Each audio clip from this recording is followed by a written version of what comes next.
my alma mater and to think of what the possibilities are for this alignment. I was telling them at lunch, F.W. Borum says you can either look at something or you can look through something. If you look at a child, you will not see very much except that child. But if you look through the child, you can look at a life that is to be lived, the impact that can be made, and all that God invests in that one little life. You can look at a telescope and you can see the mechanics of it. You can look through a telescope and see the heavens. And I just pray that through this alignment, we can look into the future and how young men and women could be affected for the proclamation of the gospel and in defense and confirmation of that gospel. So I'm honored to be here at its inception, and we will do our part. This is a great seminary. It's a great institution, one of the finest in the world. Those of you who are studying here realize that. I was here during the days of Gleason Archer and Walt Kaiser and Thomas McComiskey, at the same time that we had John Gerstner and Norm Geisler and John Warwick Montgomery, studied under the great privilege under Dr. John Woodbridge. I remember Norm Geisler once saying to me, "I had you here for 2 years, but you never opened your mouth even once. Why?" I said, "I was afraid you'd know I knew absolutely nothing. I'd come in absolutely green." And how this faculty shaped my burdens, my thinking. And, you cannot gainsay that. You cannot repay that kind of debt. And if there's a small role I can play in just coming alongside whatever doors we can open and they can open for us, along with our Oxford Center for Christian Apologetics, which is now an accredited institution through Wycliffe Hall, Oxford, I can see this incredible tandem relationship of exchanging faculties and giving the students to study on both sides of the waters, understanding worldviews. Let me just take 10, 12 minutes to say something and then leave it open for questions. We had a great session here this morning, and this an informal one for some of you to raise your questions. And it is this. When you look back upon the landscape of, say, the last 25 years or 30 years, there were voices sounding forth at that time of the changes that were coming. I remember listening to Everett Koop and Francis Schaeffer in the 1980s, sounding the alarm of what were being then seen as the moral underpinnings from which extensions would be made and decisions would be made. Who would have ever thought that you'd hear ethical theories that we now listen to from the voice of Peter Singer and others, not just liberal in their thinking, but radically so, at the end of a spectrum of thought where we not only do not know how to define human life, but we define it in ways that could actually be stunning and shocking. And once the shock value is gone, they become common ideas and carried into ramifications. We no longer can define what life is. We cannot define what sexuality is. We do not know how to define what marriage means. I remember when Chuck Colson had invited me and a few others to New York some months ago, from which emerged the Manhattan Declaration. I remember at the end of that day phoning my wife, and I said to her, I was in New York flying back to Atlanta that night, I said, I never dreamed of the day that you'll have a room full of men and women trying to define things like life, marriage, sexuality, things that you thought would be self-evident or that would have some input of the sacred, now thoroughly desacralized and almost defying any kind of definition or any kind of parameters. But people like Schaeffer warned us of this. I remember reading Malcolm Muggeridge in the 1970s, and Muggeridge himself had been quite a robust hedonist in his days. And yet when he handed in his papers as the chaplain of Edinburgh University, he made a powerful statement when he handed in his resignation. He said, whatever else the future holds, it is not going to lie in sexual freedom and psychedelic fancies, said he. And so from my point of view, he said the death knell is being sounded right now. This from a man who had lived an indulgent life and later in his life came to find Christ and tell the university students that it was a wrong-headed direction in which the academy was actually moving. Now, voices like that were there. And now as we live in the high noon of that kind of celebrated reasoning, It is going to be up to you and to me to know how to respond, why to respond, where to respond, and to do so not merely for the winning of an argument, but for the communication of something greater, brighter, nobler, that has that enchantment of what life was intended to be like and may well be like. And that's why we are part of an institution such as this, to understand the times. I have just written down, for the lack of time, just 5 changes that I think have come in the last 25 to 30 years. The first is the popularization of the death of God, of the atheistic mindset. Now, we all see that visibly. But the second part of this is a very important comment. It is not just the popularization of the death of God that we have seen, but the willingness to live with its ramifications. Once upon a time, you could argue with a person and take them to the logical outworking and say, how would you like to be in this kind of a world? Now the mindset seems to be, if you say it and repeat it, and say it in a triumphalistic note, that's all you need to do. Who would have ever thought that an entertainer on a night program could actually humor his way through the indelicacies of his own private life? Whatever else it ought to have done, it ought not to have been something to trivialize and make a joke out of, but that's it. You say it, you pronounce it, you celebrate it, and it's over. Can you imagine if I, as a preacher, were to admit to all those kinds of prevarications and then make a joke out of it and move on? I shudder to think of what would happen if the pulpit could do that. But they say hypocrisy is the charge that vice brings to virtue. The charge of hypocrisy is what vice brings to virtue. That deep in their own thinking, they know some things are wrong. At least hypocrisy is wrong.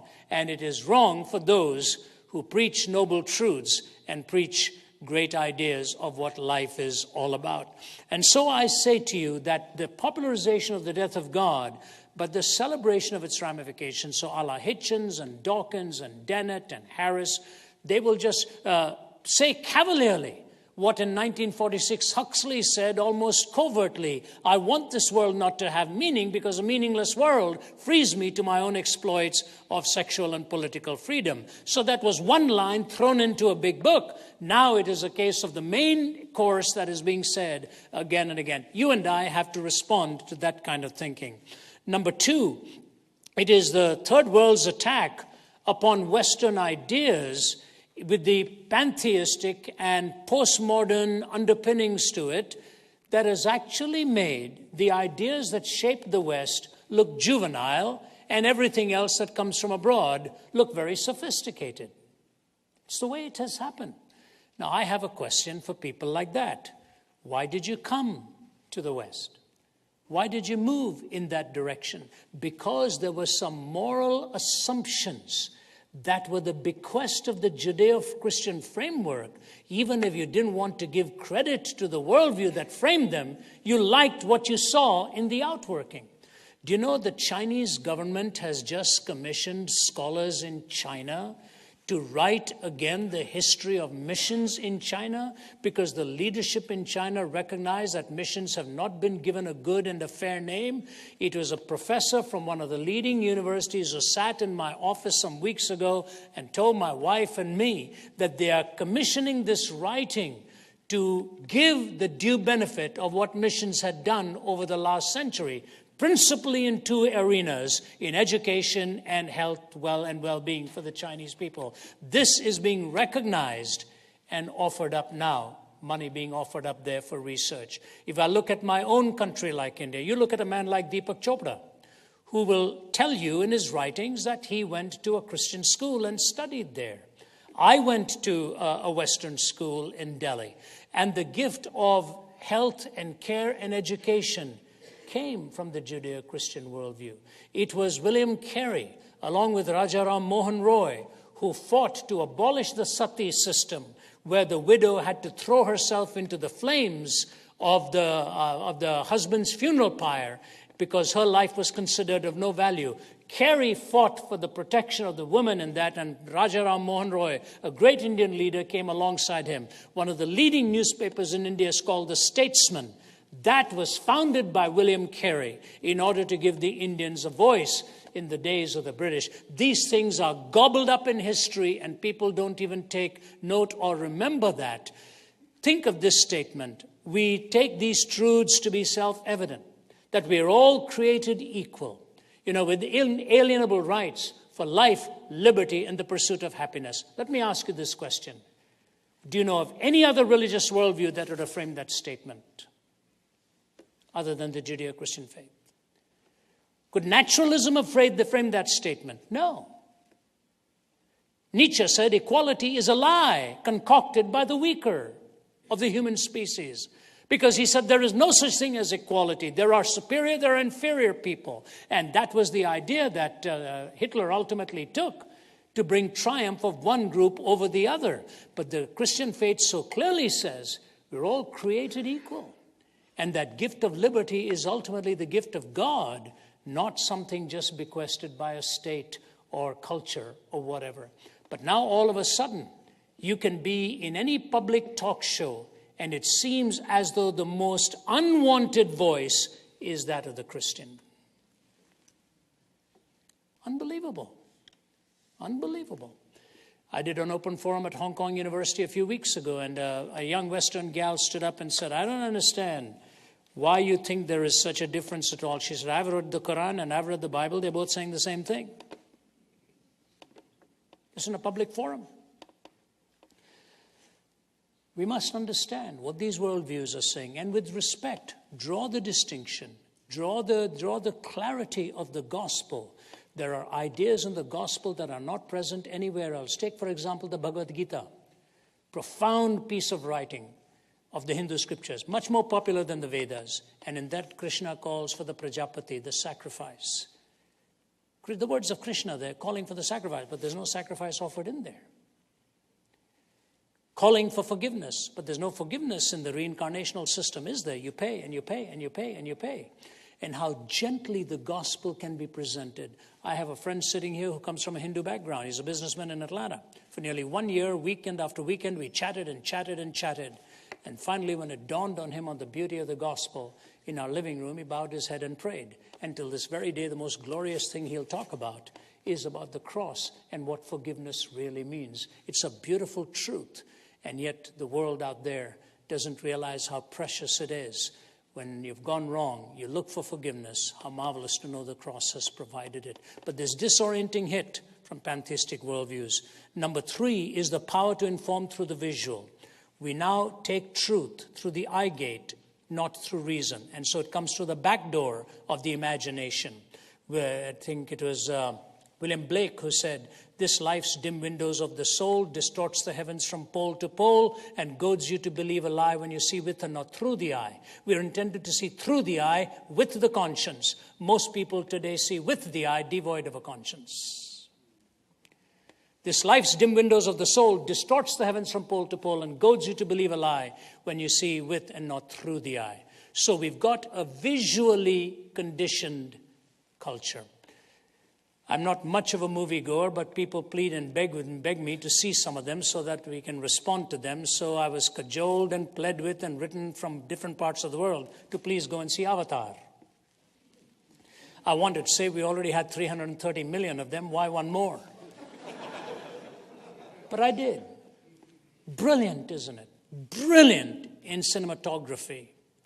And now English movies are just beginning to resemble Hindi movies. That's all it is. The melodrama of it. That's all.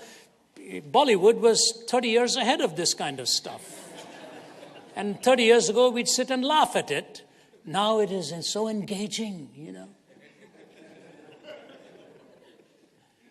Isn't it interesting? A Hollywood technocrat who sees the military as a culprit for destroying lives has never bothered to ask how many souls and consciences Hollywood has destroyed. Think about it. How many lives has it destroyed with its means? Oh, but you can't go there. The well-known actor William Hurt had breakfast with me one morning in Thailand, and he's no lover of the Christian faith or whatever, quite a secular-minded man, but really we had a very personal chat. He said to me, he produced a film. He was en route to Hong Kong, and Hollywood had rejected it in one line. They could not accept it because there was no violence in it. I said, are you summarizing what they said? Extrapolate? He said, no, that's the one line. They don't want it because there's no violence in it. I wonder if he told the producer of Avatar that.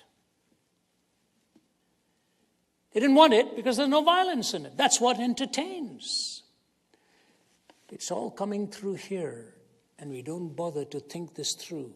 And we've got a generation raised with the visual that has never cerebrally addressed these issues of systemic contradiction. And lastly, I say this, it has become a youth-oriented world as a cultural molding point, which means the young ought to really be an audience to whom we speak and how we speak to them. The question is this: how do you reach a generation that thinks with its eyes, or listens with its eyes and thinks with its feelings? How do you reach a generation that listens with its eyes and thinks with its feelings? That's the challenge. I give you just 3 simple responses, and then we'll take questions. Number 1, we are going to need an apologetic that is not merely heard, but is also seen. The apologetic will have to be seen. If the Christian life is not seen, it'll become nothing more than theoretical. Just 4 days ago in Washington, a young Indian woman, very successful, of a young family, a mother of 2, I think, immensely successful, came to me up to the front and said, can I talk to you? And I was surrounded by people, so I couldn't. But as I said, I'll call you on my way to the airport. And literally, while my colleague is taking my bags, I get on the phone and she phones me, a very well-to-do family. And I had the privilege of seeing her come to Christ right on the phone as I'm walking to the gate.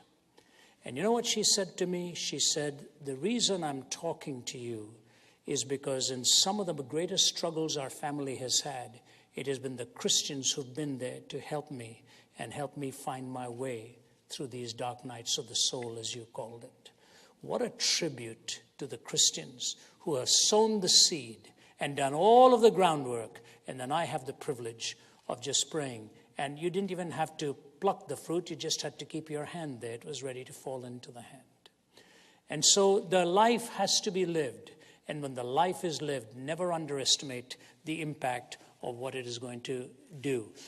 Seen, not just heard. Number 2, an apologetic that is not merely argued, but that is also felt. You cannot have a persuasive preacher if the preacher himself or herself is not coming through as being persuaded.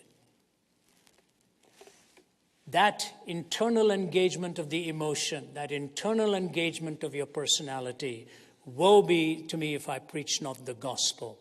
That passion that is so real. It is fascinating to me when I go to the Middle East how intensely passionate the people are. They expend more energy in saying good morning than you and I would oftentimes in a whole message. The passions are very real, and therefore the passion for the gospel will also have to be real if it is to appeal to a generation that lives so much with its feelings and so much with the pathos and so much with the reality of the felt word. So I say it is to be heard. It is not merely to be heard but seen, not merely argued but also to be felt. And lastly, it is an approach that rescues not only the ends of bringing them to the knowledge of Christ, but the means where we do not compromise the word in process. It's a very important point. You cannot compromise the word in the process of bringing them over to the experience of Christ. It is very easy to do that and very difficult not to do it. That means, how do you reach a world where that which is seen and that which is real is identical? You will have to bring that life in the proclamation of the word, where what is read and heard is identical to what is with life itself. The Bible doesn't say in the beginning was video. It says in the beginning was the word. In the beginning was the word. I have often thought, why didn't Christ wait to be incarnated till we had the video camera? It would make so much sense. The Sermon on the Mount and Lazarus, if you had all the video cameras showing all that stuff, my goodness. But when the rich man finds himself asking God why he could not go back to tell his brothers, God said to him, they already have Moses and the prophets. And if they do not believe Moses and the prophets, they will not believe even if somebody comes back from the dead. The word has a lasting, abiding value as a carrier of truth. It has an abiding, lasting value as a carrier of truth. I don't know how many times I've been on a mission where I've been terrified to go in front of the audience, and one verse leaps out at you and brings the lion out inside of you. It is not just a memory, not just a picture, but that word. Your word have I hid in my heart, that I might not sin against you. And it is that word that cannot be broken. And it is that word that is held in high esteem here. There are many theological institutions where the word is not honored. Religion is, ideas are, but the word is relegated to something archaic and passé. And yet it is the word that Christ has given to you and to me. And from that, I make this extension. I remember some time ago telling people, I was speaking at a bar association, and many years had gone by about this story. And I was at the North Carolina Bar Association, and the head of the bar association, she was sitting next to me and said, "You must be a very brave man." I said, "Why?" She said, "You've come to people who deal with words. They're able to argue themselves out of any situation." I said, "So you're telling me I should be nervous?" She said, "Well, this is a tough audience." I said, "I understand." And I'm not sure I'm qualified to, but I'll do my best. And they sat there after lunch. It was this kind of a look, And I began by saying, I said, before I came here, something fascinating happened.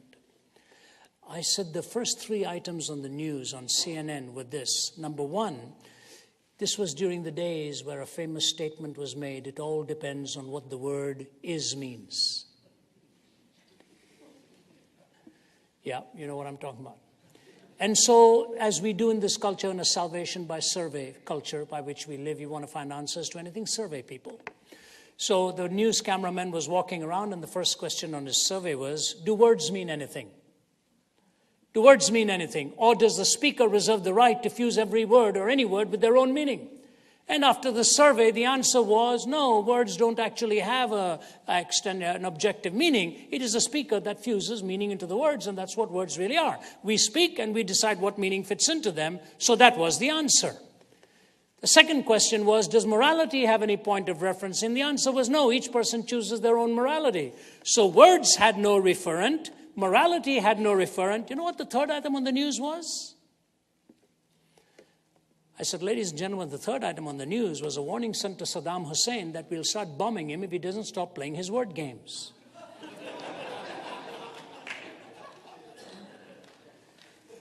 The arms just dropped.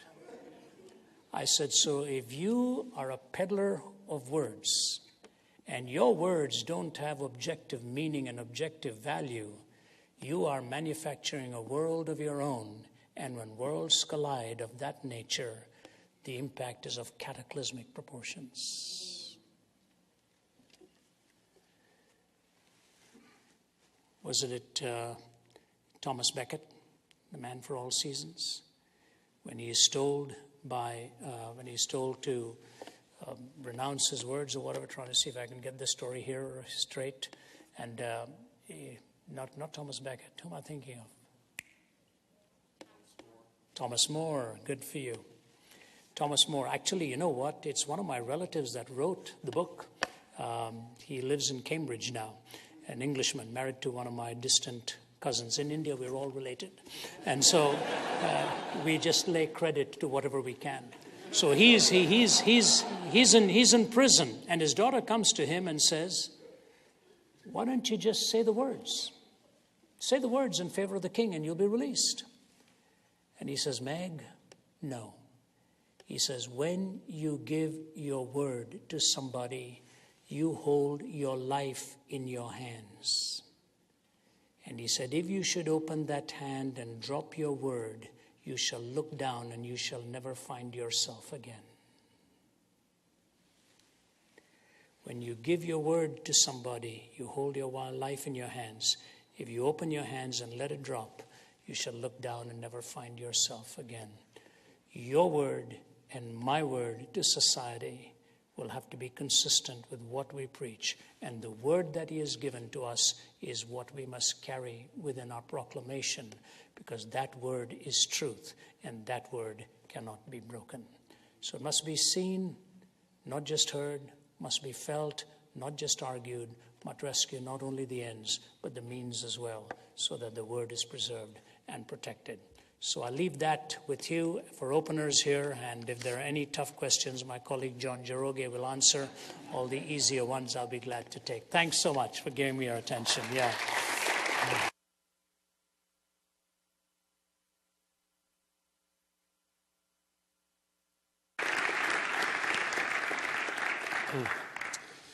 I think that we all are probably glad we came at this point in time.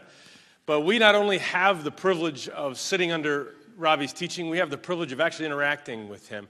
So if you have written down a question on a card, I'm going to ask you to pass it into the aisles, actually right now, and we're going to begin to collect those. And so please go ahead and do that.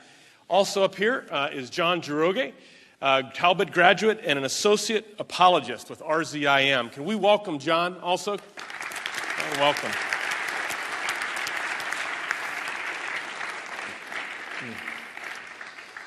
You know, Ravi, that was fascinating. One of the points that you made here in the last moment was one I'd like to kind of start our Q&A with.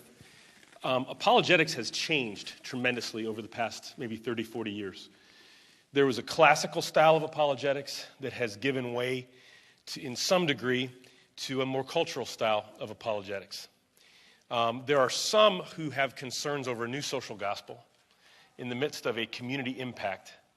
How would you set the stage for us as church leaders to understand and integrate ourselves into the proper stream of apologetics going forward in the next 30 years? Yeah, I think, Scott, yes, you're right. The classical approach has held sway and still has great value. Mm-hmm. It is important to understand how apologetics has come across in history, how the great apologists taught. And if you read, even going back to E.J. Carnell and his varieties of Christian apologetics, and go through the proliferation of the subject in the 60s and 70s. By the way, when I was here, William Lane Craig and I were classmates. We lived in the same apartment building. We fellowshipped around the garbage dump every night and talked about some of the issues of the day. And Craig is much more the classical apologist.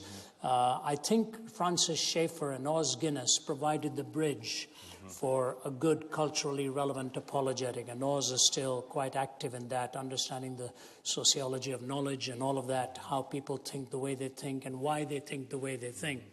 So I believe that in cultural engagement, it is important to have the classical arguments because, you know, we stand on the shoulders of those people, because sometimes a question will come where the classical part of it is the introduction to your answer, that it diffuses the question. But then you have to get to the felt answer, the felt reality. And that's where an understanding of culture, one of the great struggles in India and the Middle East, and even a country like Russia or China, if we don't understand the wounds of that culture, we'll never be able to communicate to them. Every culture has its wounds. Many of them are wounded civilizations. Russia, you look at the Polish people today, in how they are mourning the loss of their whole government. You know, it just wiped them out. And Poland has lived with such pain across their history. And if an apologetic does not understand their pain, does not understand the anguish of the soul, you will always speak from a mountaintop to which they can never reach. You cannot connect.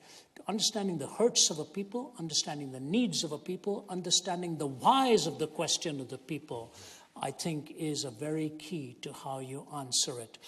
If you are giving an answer cerebrally, but you don't realize the woman you're talking to is just talking about a thoroughly deformed baby that has just been born to her, you will be talking completely outside the realm of her need at that time.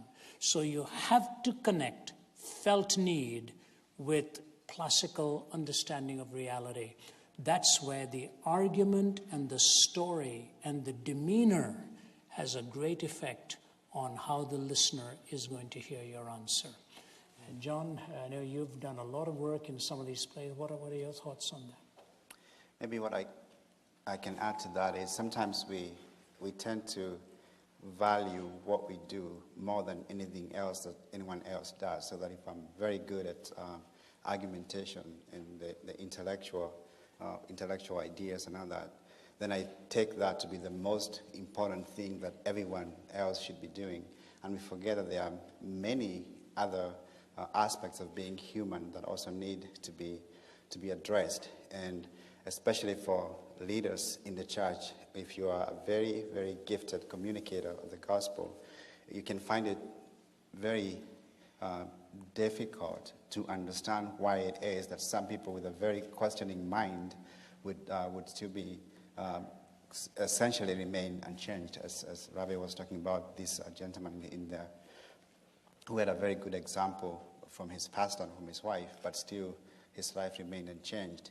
We need to be able to approach the presentation of the gospel from a holistic perspective.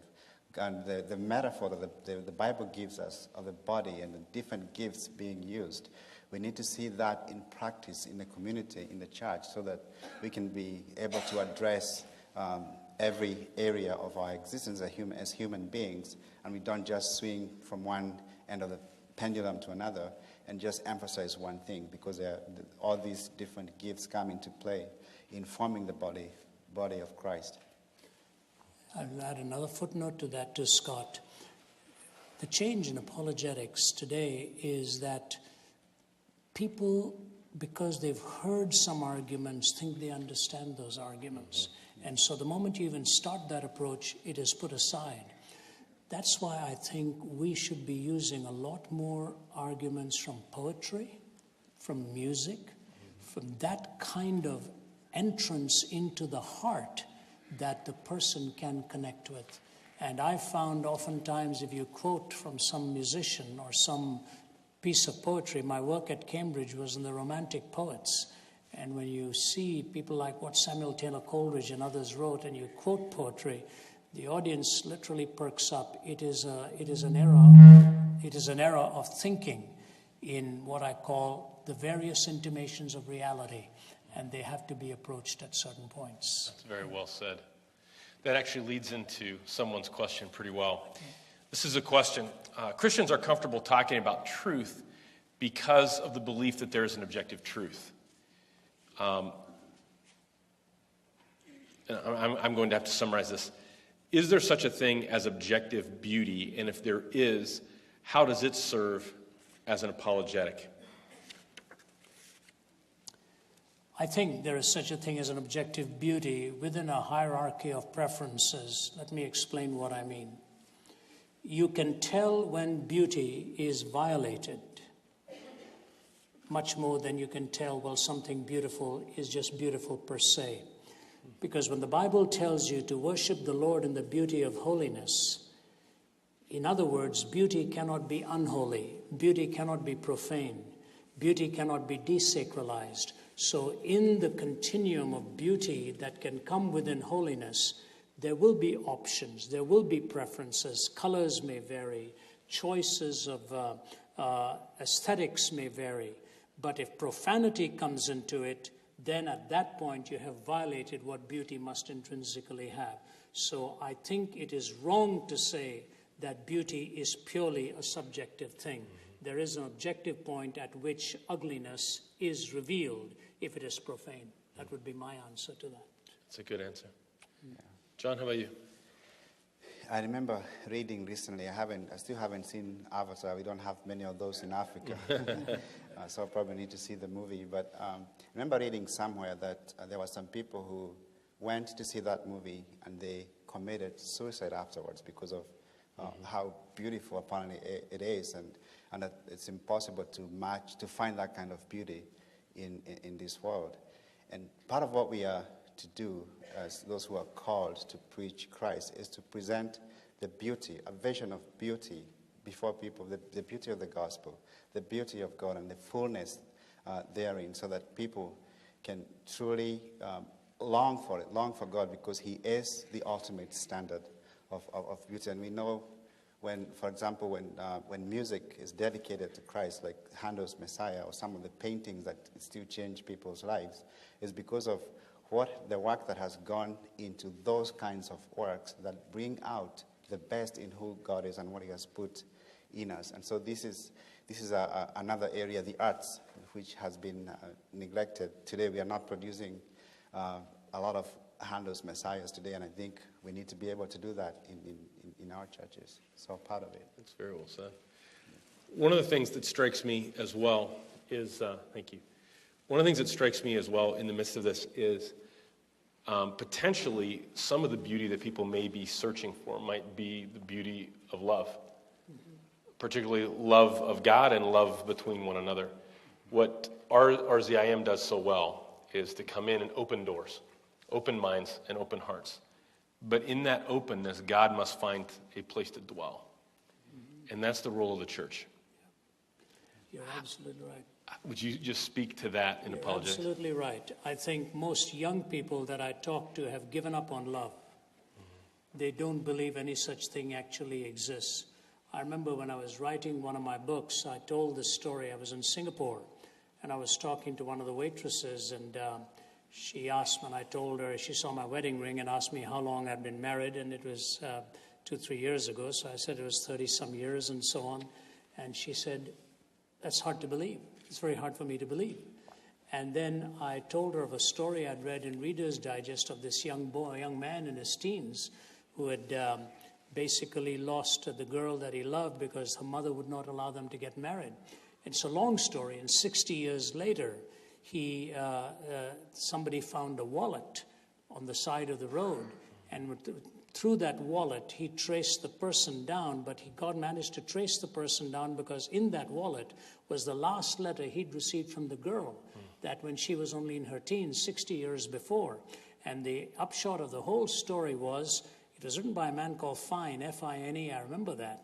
And the upshot of the whole story was both of these were now in their late 70s in the same retirement home on different floors. And they went up, and when they met each other, neither of them had married for the sake of the love that they once had. When I told this young waitress the story, she said, I don't believe that. She said, I don't believe such a thing really happens.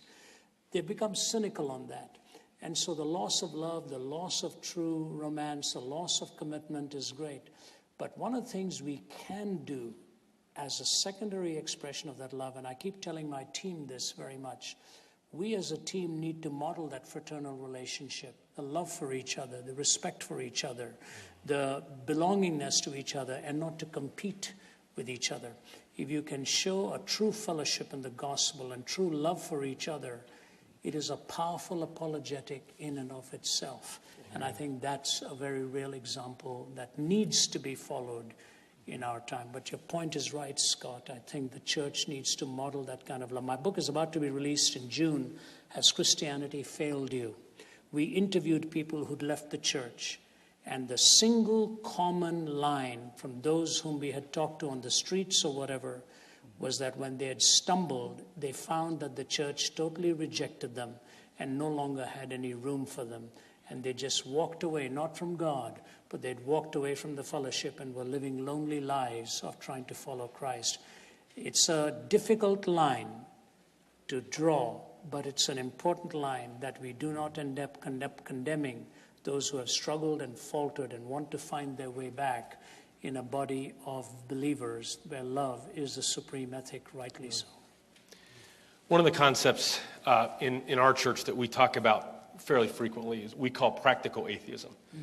And by that we mean the belief in God. We believe in God while behaving as if he doesn't exist.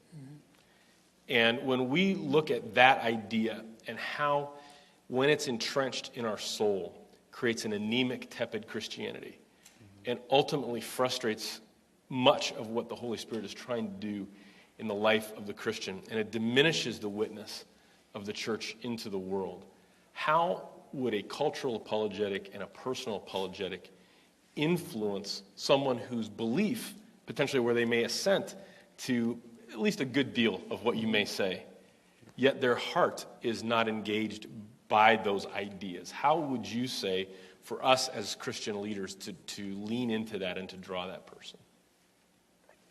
I'm laying it all on you, John. This is it. Well, and that's a tough one, because there's a role for the person to play, and there's also the role for the person discipling them to play. But one of the things I think that needs to be emphasized again and again is what is the goal of the scriptures in people coming to Christ. For the most part, we talk a lot about winning souls for Christ, which I'm all for. There's nothing as satisfying as praying with someone to receive Christ. But once the person has received Christ, there's a lot of work that needs to be done, given their background. Today we have a lot of young people who are growing up in a culture that is not saturated with the Word of God. In this country, maybe in the 50s, for example, there would in some neighborhoods, you had people who grew up with a Christian worldview. They went to church even if they didn't want to, and they only rejected or left the faith when they had the power to do so. So even when they were rejecting the faith, they knew what they were rejecting. But today, you're dealing with people who don't really have those concepts. And if you use some stories, for example, from the Old Testament, they will have no idea what you're talking about. So that biblical worldview, biblical thinking, and the storyline of the Bible is not given to them. And in our churches, mostly we will emphasize changing behavior in our preaching. And usually you get to the point where you begin to blur the line, because it seems like a psychologist could also do that. And so what's the difference between what we are offering in the church and what's being offered out there, probably even in a better form? So it's understanding the storyline of the scripture, so that people are truly formed and they're able to meditate on the Word of God, because it really does change our thinking. And if we do that, we'll be forced to confront ideas that these people are wrestling with. We'll be forced to confront those ideas, because there's no way to address those issues without breaking down the worldview, the ideas that have held them down. You know, I've come, the more I've done this and talked to people and different people in different situations, the healthier the respect I have for the power, the spiritual power of ideas. Because when you think of what the tempter did in driving Adam and Eve out of the garden, he didn't do that through demon possession or by overpowering their will or by an illness or anything like that. He succeeded by planting an idea in their mind. If you eat of this fruit, you will be like God. Because then he knew that if they could buy that idea, then he had them. He could take a vacation, because they would be doing his bidding without any physical restraints. And so we need to be able to form the mind of the people in our churches with the Word of God, so they are really thinking and looking at the world right, like Christians. And maybe in the presence of many pastors, maybe I shouldn't put it this way, but in many churches you will not find that taking place today. And I finish this, one of the frustrating things that I've gone through is a friend of mine who was very educated. He had a couple of PhDs, a very gifted mathematician and scientist, and he had a lot of questions. And he got to the point where he said, we had discussions back and forth for a long time, and he said to me, I want to go to church with you and hear what they say there. And then when we would leave the church, he had a lot of questions. He would say, the pastor agreed with me. He was into the New Age movement. And I would say, no, he didn't mean that. He meant this. But the messages were not presented at his level. And it's difficult to find an activity going on, and that's why some of the messages that Ravi puts out have been so effective, because they're reaching people where they are. I was also headed to medicine when my life was turned around. I ended up in apologetics through Ravi's ministry. Excellent. Appreciate that, John. Kind words. Two things to that I could add, Scott. A lot of it sometimes has to do with where they have come from. If a person comes from a radically different religious worldview into Christ, they seem to have clearer lines of demarcation as to what they believed and now they do. If there has just been a smooth move from nothing into Christ, sometimes it is very hard to have a clear line of distinction. The second thing, I can only speak from my own experience on this, because we all can stumble into that mindset of living as if God is on the periphery rather than as the center of your life. And it is this. I think it is a tumultuous time in which we live, with the invasion of the mind from every different direction. I can't handle it some days. You know, you're watching the news, you've got your BlackBerry, you've got about 150 emails at the end of the day. It is almost to a point where God doesn't have a chance to break through into those moments where you need to hear from him. And if you don't order your life, other people will order it without intending to. There has to be, and if we do anything, we do go into groups, or we've got studies with groups and so on, that time of being alone with God is very critical. And I would strongly encourage anybody who wants to have a close walk with God that you have to order that in your disciplined private world. These BlackBerries buzz at 5, 6 in the morning, and before you know it, you can't even talk to God because somebody else is talking to you and you're responding to all these things. So it's a difficult time in which to live a consistent godly life. And the only thing, when I write my books, I walk closest with God because I shut off my telephones and my BlackBerries. There's only one group of people who can reach me, and that's my family. I have a private number for them. But to everything else, I'm shut off. And I actually come back rejuvenated and energized. And I would encourage, if that is a struggle, to find a pattern where God has his input first before anything else has its output for you. Yeah. I think that's excellent. There have been several questions that I have been receiving here that have to do in some way, shape, or form with politics. I'm going to attempt to distill that, I think, down a bit and just maybe say, not just from an apologetic perspective, but from a Christian wisdom perspective. As we look at the direction of the current administration, as we look at key issues of healthcare, poverty, the poor, immigration, Christians are obviously very divided on these issues. And there are different perspectives on each of them that we may be coming from. As you look at the landscape generally, what would be some guidance that you might give us to specifically inform our perspective as we are communicating Christ to maybe a broad congregation that has different views and hold them as Christian? That's a tough question. It's very, very tough. I made it a lot easier than what was here, just so you know. It's tough because no matter what you say, somebody's not going to like it. Yep. That's the issue. So let me speak in generalities. And I think about it. You think about it. I wish I had the answers. I think I have the answer for myself in the way I want to walk in this and the way I want to choose in this. Joe Gibbs, who is with NASCAR, he used to be in the NFL. And I wrote a chapter for one of his books, and I spent half a day with him in his NASCAR office in the Carolinas.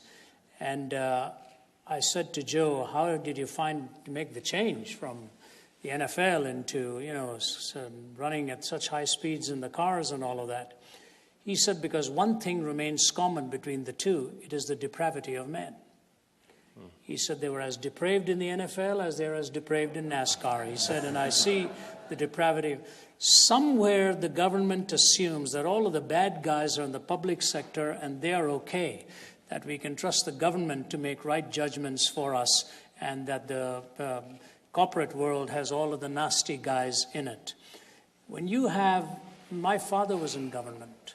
My dad was in the home ministry. He was as straight as a toothpick in his moral preferences. And I remember my older brother, Ajit, the day we took off from Delhi, he was 22 and I was 20. That's the first time we'd sat on a plane. Took off for London, and then we were going to go to New York, and New York to Canada, where we were going to make our home. My brother was very cynical and very far in his thinking. As the plane lifted off, he looked at me and said, "I'm never coming back here. Never coming back here." I said, "How come?" He said, "The government is so corrupt," he said. "You never get anywhere except for who you know rather than what you know." He'd struggled to find a job after college, and he'd become so bitter and so cynical. Well, welcome to the world here as well. It has become identically out here. You watched the political games going on in this. That, I think, left you very demoralized at the end of it. And you see the same kind of corruption here systemically as you see it everywhere else. What I think I talked to Stuart McAllister from Scotland, and I come from India, and here's our experience for what it's worth. When the central power is given to a governing authority to deal with so many areas of your life, in the end there's a kind of a demagoguery and an autocracy that'll go on, that'll plunder the soul of a people. And you look at what happened to state religion in Europe. It's because the state took charge of it, religion got corrupted, and the churches are now empty because they became cynical in the process. The process of freedom and letting the market work and letting humanity do its thing with government supervision in some way, I think minimizes the evil. It'll never eliminate it. Churchill said democracy is the worst form of government except for all other forms of government. And what I see happening is when too much of power is vested in one authority, you live with the danger of abuse of power. And so systemically, I think we're headed in the wrong direction. That's the way I see it. The particulars we may debate about. I'm talking about the philosophy that's driving it that is troubling to me. Yeah, I think that's an excellent answer. Here, we'll go down a more biblical route at this point. Can you discuss or respond to the apparent cruelty of God in the Old Testament? Yes. I didn't say they were going to get easier. I said they were going to get more biblical. I'll tell you what. You may think there's a humor in this, but there's really not. It's very serious. This has been an area that John has really been working on, and he knows that we have had a great deal of trust in the way he's responding to these questions and writing on the subject. And John, I think you should really take this. Now, the problem is you can have a long answer, you can have a short answer. We'll have to keep it short, and I'll be glad to add a footnote to that if you want. Yeah. We actually have a resource. If you email us, we can send a CD out that deals with that gives the long answer to it.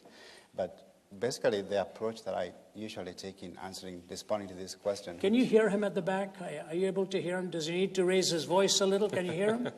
You can hear him. Can you hear me? He needs to raise your voice. Yeah. All right. Well, this question has become really, really important today, especially with the publication of Dawkins' book, The God Delusion, because he bases most of what he says in that book on attacking the character of God. How can you worship a God who allowed genocide and those other and the other evil and suffering that the Jews inflicted on the Canaanites? How can we reconcile that with the meek and mild Jesus in the New Testament? And usually I go through this in several steps, and what I will say, first of all, even before responding to the question, is that the question itself assumes a certain a moral standard. You have to assume that there is such a thing as good and evil in order to raise the question. Because if there's no moral standard, then nobody did anything wrong. There's no point raising that question.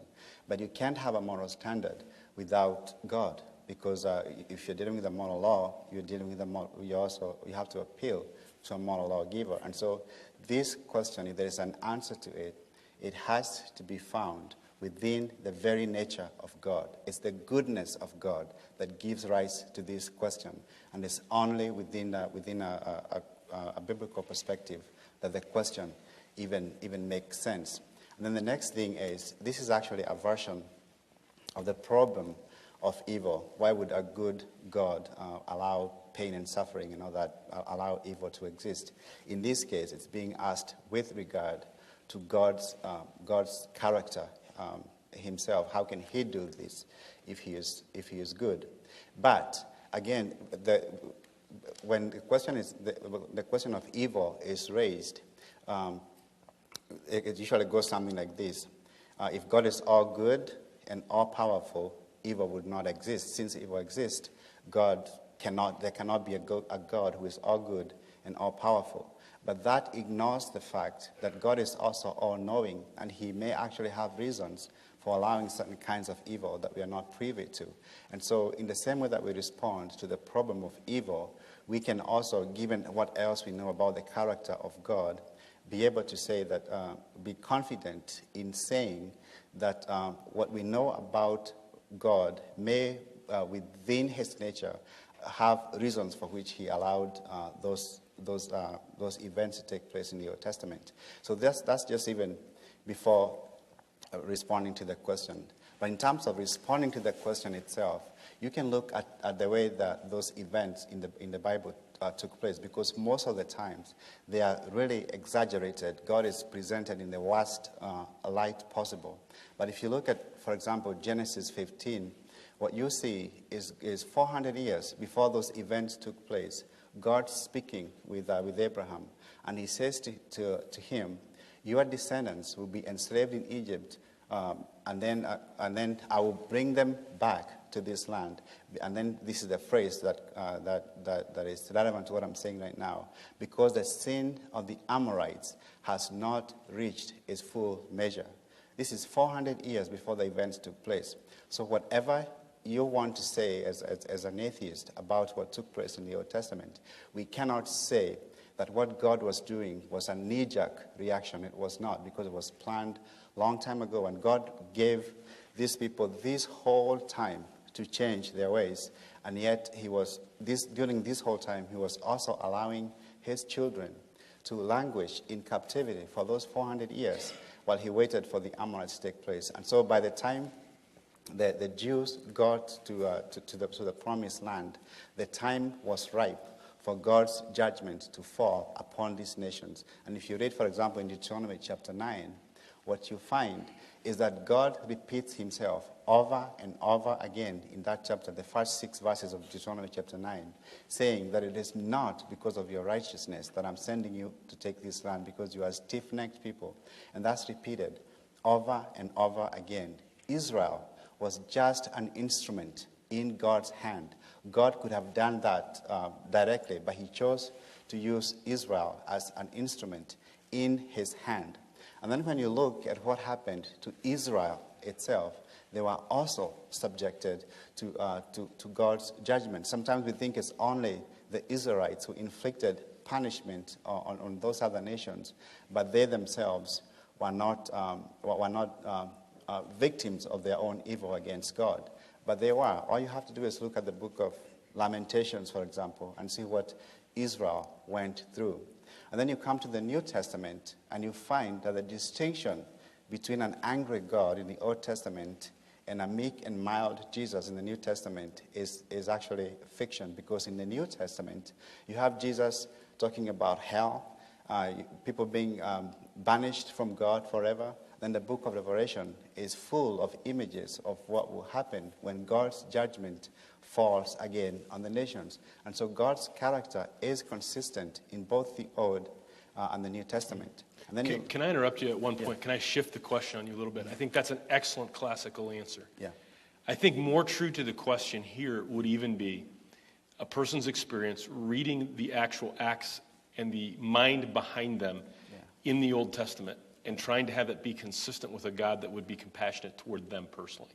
Okay. For instance, if God had that degree of wrath and is even contemplating, in some cases, a more genocidal approach as a solution to a problem, how can I then, even like that God, want to be like that God or have confidence that that God will be benevolent toward me when I need them to be? I think that's more the case in point. Yeah, it's based on what else we know about the character of God.